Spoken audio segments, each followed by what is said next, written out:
Do you know who has access to your most sensitive data? It seems like it should be an easy question, but in a world increasingly dominated by distributed cloud and hybrid cloud environments, this can be a harder question than you think to answer. That assumes you even know how to go about finding those answers. Today, we're talking with a company that can solve that problem for you, so stay tuned.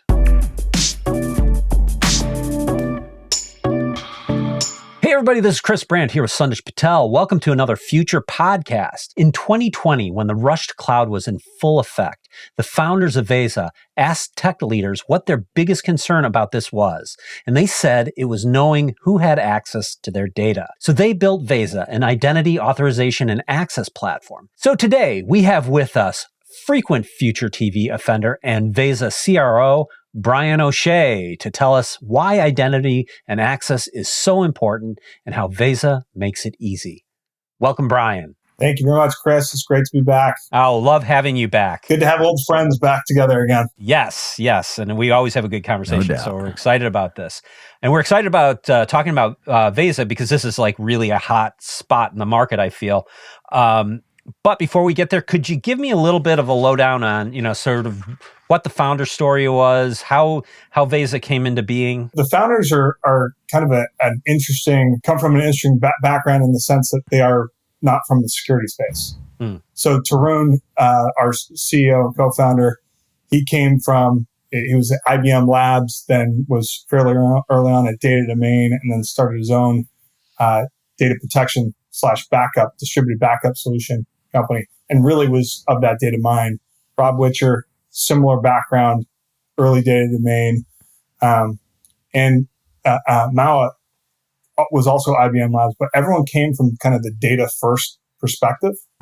I think it's that data first perspective that gives us kind of a unique advantage on our purview of how to solve that problem. Everyone else kind of took a end user perspective, or kind of HR app to Active Directory down to the data. And we went kind of the opposite way, which gives us far more granularity and greater insight into the data itself. One thing I think is really interesting about Veza, and what attracted Sandesh and I's attention to Veza so quickly, is the kind of people that are going there. We always say, follow the talent. And, that talent, a lot of that is shown up at Veza. So that's always exciting for us. It's a team that's been there and done that for sure, right? Yeah, we've been extraordinarily lucky. And a lot of the talent from a sales and SC perspective.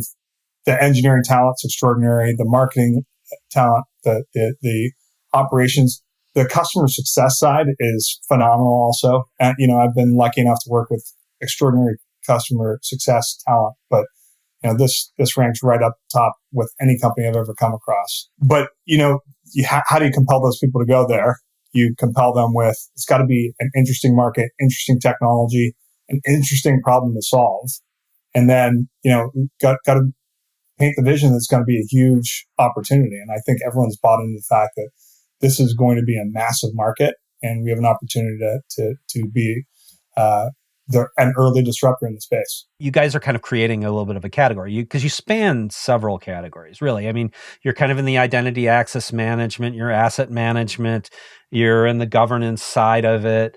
Could you talk a little bit about why, why is identity access, authorization, all that so key to security? That's always been a key tenet of security. But if you go back to, our relative early days in the industry, where you go back 20, 25 years, you had an Oracle database, and within that was probably the keys to your kingdom, or SAP was the key to your kingdom.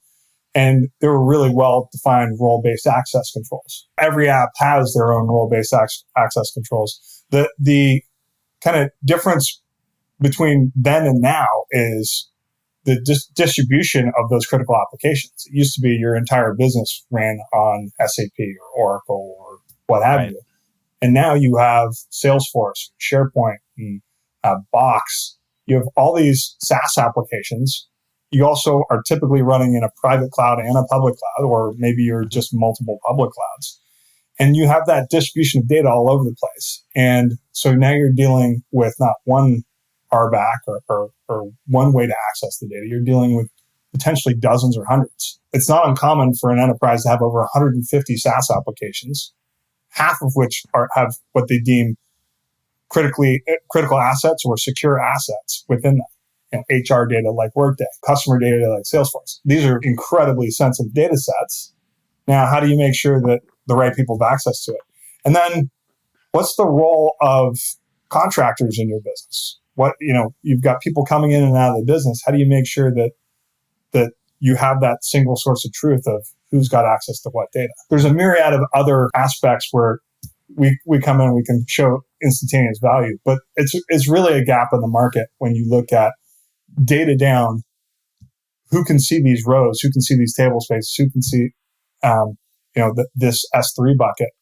And are these the right people? Are they still in the company? It's right. Not uncommon for us to go through a proof of concept and we'll see 60, 70 people that still have access to S3 buckets that haven't worked in the company in 6+ months. And do you feel like, Brian, that you've seen an uptick in that since the last couple of years? Our world has experienced just a lot of attacks and everything else. Are you seeing more sensitivity around that part of the security perimeter? I think there's been extraordinary amount of investment and development in tools to protect your four walls, right? Like, think about all there's so many good endpoint security technologies. There's so many good network security technologies. Bad guys are always going to get it. They're always going to be a little bit ahead of the good guys, right? Pretty much in every space that you can be in. So how do you minimize that blast radius? So initially we have to get people past the concept of, it's not that we think there's an internal bad actor that's going to bring you down. It's that the more permissions you have, the more, and these don't have to be human permissions. There's a huge uptick in non-human permissions, but the more permissions you have, the more susceptible you are to someone getting in and wreaking havoc. The bad guys getting in and then doing all sorts of bad stuff to your organization. 3/4 of the hacks that have taken place in 2021, and we believe it's going to be a little bit more than that in 2022, including some of the more notable ones. Our favorite ride-sharing app, or the previous year, the Colonial Pipeline. These were all someone got in and exploited permissions. So it's not that I think Chris is a disgruntled employee and he's going to go wreak havoc. I'm a definitely disgruntled future TV employee, so wreak havoc.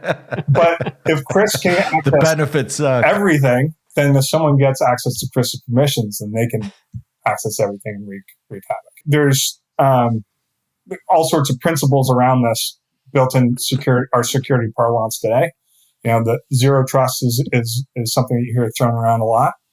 That's the assumption that the guys are within your firewall, right? The least privilege access principle is something you hear thrown around, especially Amazon is AWS is a big proponent of it, but now you hear it around everyone. And so how do you manage least privilege access? You're combining a couple things here, right? I mean, like identity access management sort of thing is interesting, but you guys are actually digging a little bit deeper into that stack, getting into the zero trust space, and then like helping to create segmentation and things like that as well, right? I mean, so it's like you talk about the compromised credentials piece, and you're right. I mean, a lot of the compromised credentials aren't necessarily human credentials, but very often they are. And I think that's one of the reasons why when you have auditors come into your company, the first thing they go after is your access management systems, right? They want to see who's got access and who is it the right access. But I think, beyond that, like having the ability to like determine if somebody should be there, and then once they are there, what they should have access to, and restricting that's important piece. Sandesh doesn't ever use Salesforce and never has. So why does he have all these permissions within Salesforce? Those are other things. Is if you aren't using a tool, then why are we granting you access to it? Because it's just enabling that risk. It's also consuming a license that might be turned down or turned off that could reduce overall costs. But really what we're primarily focused on is the risk mitigation aspect. You mentioned like having a granularity at sort of the row level in terms of the database. Like can you talk a little bit about how you keep track of data across an organization? Because visibility is a really big piece of this, right? The vast majority of our intellectual property is around our graph. We have this identity graph that we built. The idea around a graph database is that you can scale really wide and really deep and almost keep that ledger of that data set. Because we have so many different applications that we're trying to pull into it and draw the same conclusion, we're still trying to figure out if Chris can access whether it's a table space in Snowflake or whether it's a specific account in Salesforce or a drive within Box or SharePoint. We want to make sure that we can give the same end user experience to the security team to make sure that we know how Chris is accessing the data. Because that's as important as what he can access is how is he accessing it? How are you accessing it? So we can, if we need to turn it off, we don't turn it off and he gets re-permission later on. We can actually see the path in which he's going to access the data. Tell me a little bit about how Veza works. I mean, like what is it? Is like you're a SaaS app? Are you do you have plugins or like how are you? How does this all work? We're a SaaS application. It's a read-only solution right now, and so it's kind of that coupled with our really strong security posture, SOC 2 Type 2, ISO 27701. We can give some sense of relief to the security team that we are not a threat factor. We're actually going to reduce your risk. But effectively what we do is we have about 50 standard apps, and that's the SharePoints and Salesforces of the world. Everything within AWS, everything within Azure, everything within GCP, OCI. So all the major clouds and then some, and then most of the major applications. And we add about 7 to 10 apps a quarter. So, this last quarter we had a real strong interest in applications like Coupa. So we were able to deploy that very quickly. And that's all like back-end API integration? Back-end API integration. One of the unique values that we also bring is we have an API that allows us to access non-standard, so something that we don't support. So we had an organization that was really keen on using our technology, but they wanted to do it for Cerner, an electronic medical record application. Right. We said, okay, well, we don't know how exactly it's going to work, so give us a couple hours and we'll dive into it. We have another customer, ironically, another healthcare customer that wanted us to see if we could integrate with ISO. So we can use our open authorization API to do non-standard integrations. It won't be as deep, but it allows us to give at least the visibility aspect of the tool set. And I got to imagine in the governance use case, this is really beneficial, right? Getting, because that's one of the things that's just torture in an organization is like, who has access to what? We got to do this every month. Yeah. It's like, oh. And that's where we're seeing a ton of success in the financial services space. Just relatively recent success, but a really high rate of success in healthcare. Anywhere where there's where you have HIPAA, SOX, PCI, but really SOX audits seem to be the bane of everyone's existence. The governance aspect of the GRC, governance, risk, and compliance, is an area where we're really solving a lot of problems and reducing a lot of pain for people. We've talked to a lot of people that basically finish an audit and then start again for the next quarter. Well, what if we could cut that down by 90% or 88% like we did for Intuit? If we do that, is that a win for the organization? Big time. For anyone that is under any kind of regulatory pressure or governance pressure, yeah, which is virtually everyone. As the CRO who's responsible for all the sales for Veza, what if you're going into a sales meeting? It's your first meeting, for example. If there's one point that you want to make sure that is known to the customer, whether it be a technology advantage or a business advantage or whatever it might be, do you have an anchor where you're like, this is the key message we need to make sure our customer gets about us? Do you feel like you can answer who's got access to what? If you can honestly answer that question, the vast majority of organizations, pretty much all organizations are going to say no. It's not even so much who's got access to what. That's more of a governance and compliance. The risk comes into what can they do with it? Right. Ultimately that I believe is that's the one kind of canned way I walk into every discussion is I know I want to get this across to customers. I try and coach my team, and I certainly prepare before every meeting, just do a quick background as much as I can about the people attending and some history on the company if I'm unfamiliar with it. There's a variety of different vectors that are going to be salient pain points for them. And I want to make sure that we hit on that pain point. Like everyone's got that one thing that is that keeping them up at night. What's interesting about what you guys are doing and like where you are in the maturity of the market is that something that Chris says often, which is, you don't know the problem until you see the solution. But like, this seems like it's a developing problem, but now it almost sounds like your sales strategy is almost to educate that this is a problem than it is necessarily what your product does. I think the understanding of it's a very mature market in terms of the problem. Yeah. People have been recognizing it for certainly the last 18 to 24 months because we got that. That's why we built the company. We got that feedback. Mm-hmm. Very few people know that there's a simple and elegant solution to providing that solution. And I'm not even saying that we provide everything end to end, but that visibility piece to show you where you've got a problem, we can do that, and we can do that within hours. And any solution historically in this space, primarily adjacent solutions, because there's nothing really head-to-head with us today.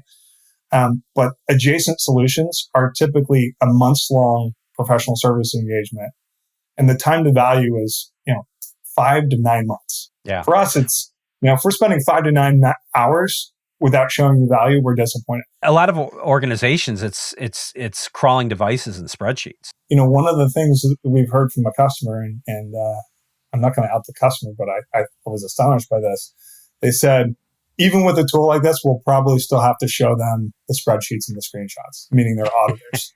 It's like, that takes away from a lot of our value. You have to have a Excel export button on there. Everyone's got their own different pains, but I would say a kind of a universal pain.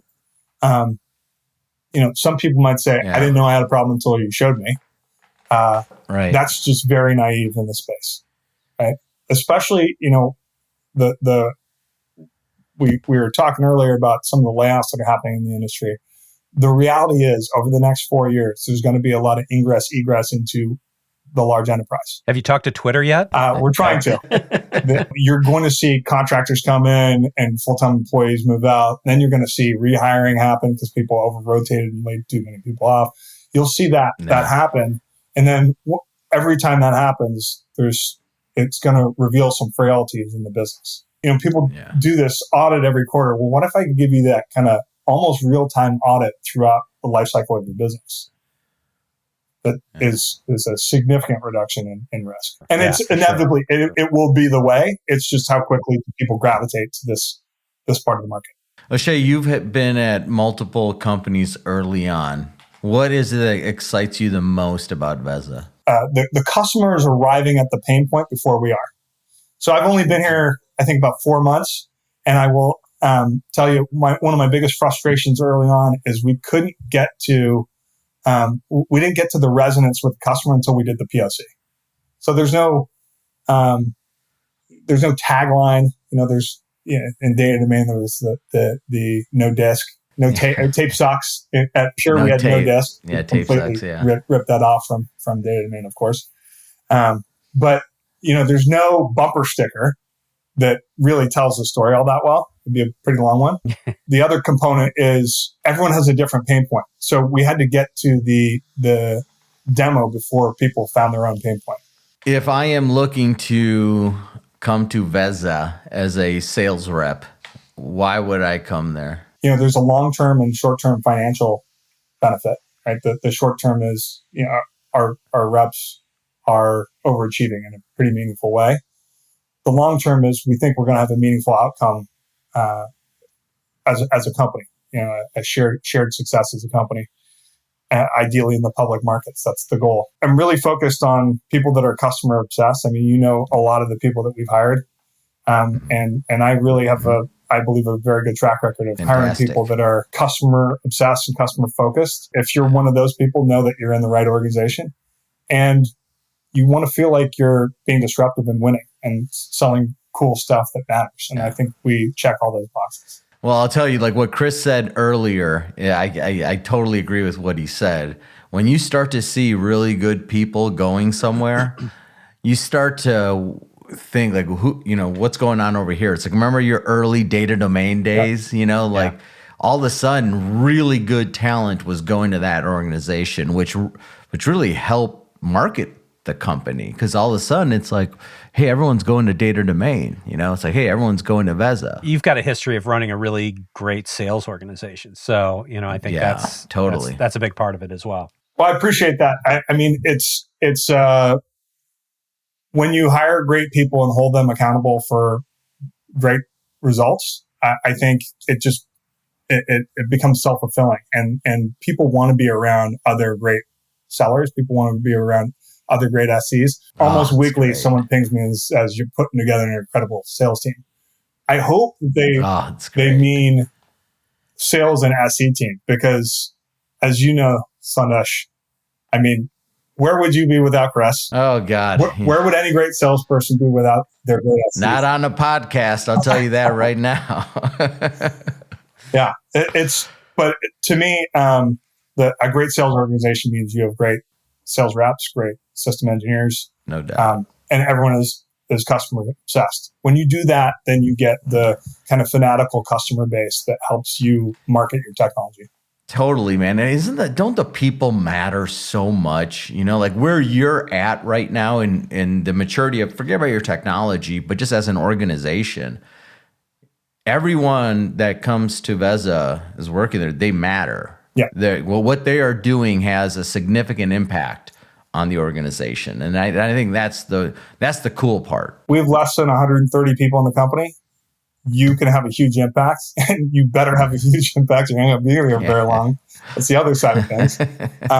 But yeah, there's an expectation of have an impact, make your imprint. The best people I've worked with always want to have that huge impact, and they want to work at a place where everyone else wants to work.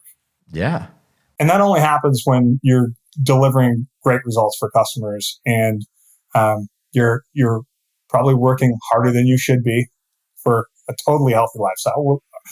My teams work incredibly hard. And salespeople who are like extremely motivated by, sales and compensation, even those folks like myself, I'll make compromises if I get to work for a company or a team that I really like, and I really believe in. We're evangelizing new technology. We don't have a brand name that most people have heard of. Like, you guys are in Chicago, and yet you have the pulse on Silicon Valley. That's why I always kind of crack up when you ping me and say, what's going on? What are the new technologies?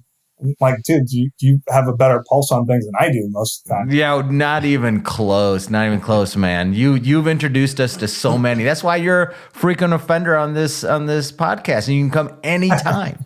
Anytime that, honestly, this is how I truly feel. Every time I get a chance to talk to you, I love it. I'm listening intently because you live in the Silicon Valley. Chris and I live in Chicago. It's a different culture. Things happen there 3 years before they really happen here. So it's people like you that educate us to tell us, like, have you heard about, like, Veza? The reason why we're even talking to you today is because of you, right? We know you. We've been following you. You have a track record, and that's why we want to, all of a sudden we're like, let's check out what Veza's got going on. You know? I appreciate that. Veza's got nothing going on if you guys don't see the value, right? Like if the best sellers in Chicago, if the best sellers in Florida and New York and Boston, if they don't know, if they don't see the value, then their customers aren't going to see the value. And that's why I feel so fortunate is we've been able to attract the best folks that I know. And then people that were completely out of my network, we've been able to attract them because they're talking to their customers. Great salespeople have great relationships with their customers because they take care of them. And then they say, what's new and hot? I did that when I was at a big lumbering old company. I said, what's new and hot? What should I look at? What do you think about these guys? And I'd get honest feedback from my customers. And so when you do that, and then you have inbound traffic from someone that heard something from a customer, to me, that's the ultimate form of flattery, and it means you're on the right path. It's the customer who's paying for it and is buying the stuff, and if their opinion is the one that really, really matters. And solving their problems is good for our entire country and just mankind, honestly. Whatever we can do to help. This is one of the times in my career where I felt like I'm not just doing the right thing for my customers, I'm doing the right thing for society.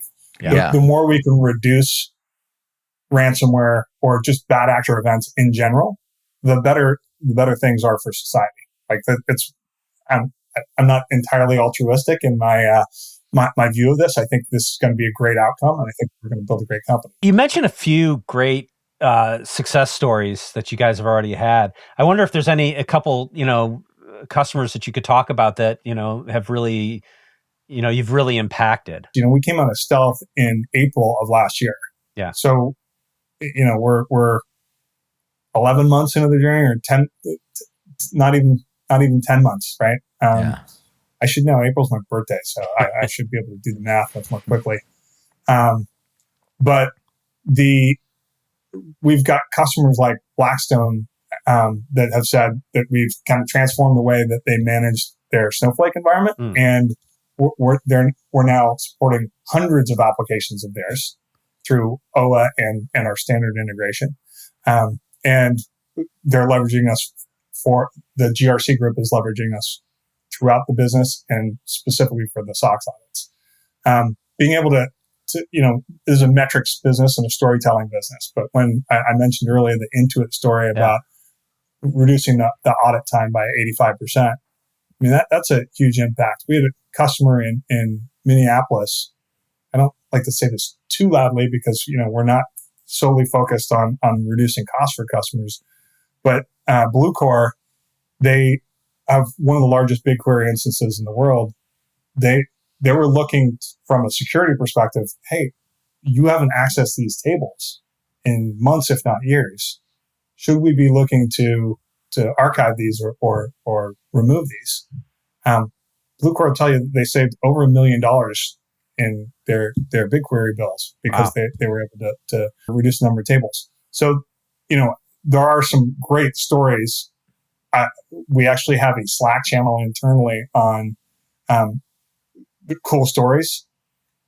I think it's called Cool Story Bro. But the cool thing about it is I made that part up. We are going to rename that Slack channel. I like it. I like it. At least twice a week I hear just an awesome story. Now, some of them I can't repeat because, some of them are, Mr. Customer, you have 80, you have 80 employees that still have access to S3 buckets that haven't worked here in over 6 months. You're not going to make your customers happy talking about that. Absolutely not. But what I will tell you is it's like every fourth company that has something like that. It happens all the time, right? It happens all the time. It's something we see all the time is something, maybe not that specific instance, but something that everyone on the customer side is a little bit embarrassed by. But the reality is they didn't have the tools to view that. Yeah. So if you don't have the tools, then it's not really your fault. What is your fault is if you now know about it and don't do something. Yeah, for sure. Right? Or that there's a solution to solve it and don't address it with that solution. Right? Yeah. So we've some subset of customers like, I know we're going to find something horrific, or prospects that say, I know we're going to, but we have to have the resources to address it. So we're going to hold off. It's like, dude, you should find out now and then budget those resources. What's next on the agenda for Veza? I mean, like, where do you go from here? Yeah, you'll see us continue to scale the sales and marketing team. We've got a variety of different ways I like to call the roadmap kind of an X and Y axis. We're scaling horizontally by adding more applications. But you'll see us leverage, be able to do more things with the application, kind of scaling on that X axis, vertically, with being able to do more things with each one of those applications. And I can't dive in too much of it right now. We can have everybody who watches sign an NDA. If you could do that, that's another business you could in order to watch this video, you have to sign this NDA. I'm wildly excited about that because we get customers repeatedly say, if you could do this and this, that would be a huge win for us, and it would reduce budget, and you could access this budget if you did that. So they're pretty obvious things for us to do, but it takes time. We've got a fixed number of resources, and we're being very judicious with our investment in both. You guys have been out for 11 months? I mean, come on, get to it. Yeah. Come on, bro. Yeah, we're trying to run very, very fast. Obviously, yeah. My boss, Tarun, is our CEO and co-founder. He and I are very aligned on this is now it's such an obvious market. It wasn't 2 years ago.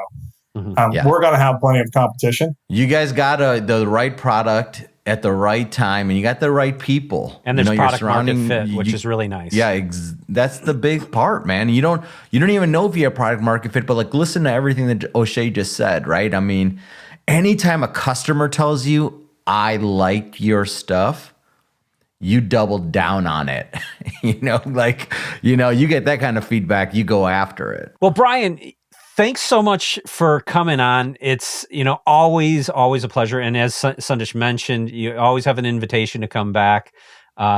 We always watch what you're doing and where you're going, because that's where you go, so goes technology, it seems. So thanks so much for being on and sharing all your insight about Veza. Thanks, Chris. I want to be the Steve Martin of this show, where I'm always the most frequent guest. But I always enjoy talking to you guys. You know that, whether it's on this show or over the phone or over a beer in Chicago, which yes. I'll definitely hit you guys up. Get above 0C.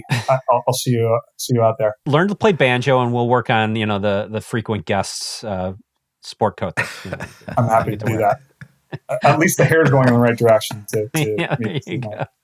Awesome. Thanks so much. Funny. Thanks, gentlemen. Thanks for watching. I'd love to hear from you in the comments. And if you could, please hit that subscribe button and maybe a like button while you're at it too. Why not? I mean, you're doing it anyways. Why not?